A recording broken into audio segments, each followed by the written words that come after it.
11년간 여성 3명을 감금하고 성폭행했던 아리엘 카스트로. 미국 법원은 종신형과 함께 징역 1000년 선고. 미국 체조 선수 160명 이상을 성추행하고 성폭행한 팀닥터. 3번의 재판 끝에 360년형 선고. 잠깐, 360년하고 3년이라고? 이거 살아선 다 못 채우잖아. 근데 뭔가 시원해.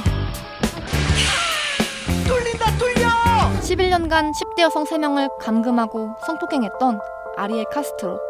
These people are trying to paint me as a monster, and I'm not a monster. I'm sick.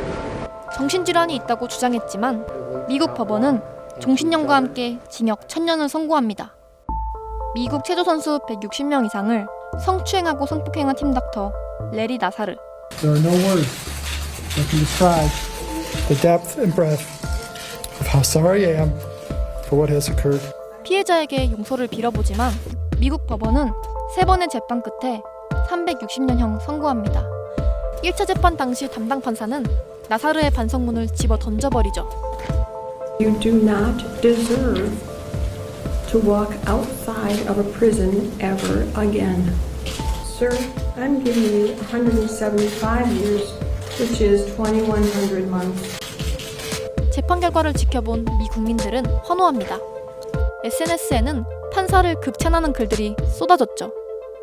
이외에도 4년간 여자아이를 성폭행한 노인에게 징역 1870년, 청소년 성학대 가해자에게 1008년, 숙녀를 성폭행하고 임신시킨 노인에게 200년, 음주운전으로 일가족 3명을 숨지게 한 운전자에겐 50년. 그런데 우리나라는?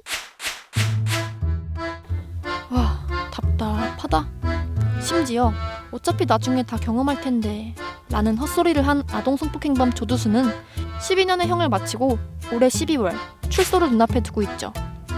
미국 아동성폭행범은 종신형이 더 많던데 우리나라는 왜 이렇게 형량이 낮을까요? 이유는 우리나라의 법체계 때문입니다.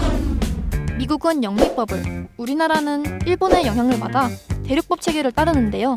영미법은 엄벌주의라고 하죠. 이게 엄하게 꼭 범죄자를 처벌하겠다라는 목적이고 그 범죄자를 이렇게 사회로부터 격리하는데 좀 초점을 맞춥니다. 그래서 징역형을 내릴 때도 상한선 자체가 없는 경우도 많고요.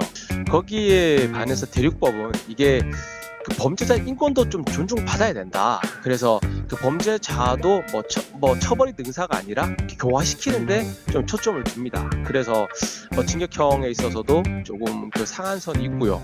형량을 계산하는 법도 다른데요. 영미법은 누군가 남의 집에 들어가 물건을 훔치고 사람까지 죽였다면 주거침입죄, 강도죄, 살인죄를 모두 합해 형량을 계산합니다. 그래서 살아서는 채우기도 힘든 엄청난 형량이 나오기도 하죠. 반면에 대륙법은 한 번에 저지른 이 죄들 가운데 가장 형량이 많이 나올 법한 중한죄, 여기선 살인죄만 묻습니다. 영미법에 비해 솜방망이 같은 처벌로 느껴지는 이유는 바로 이 때문입니다.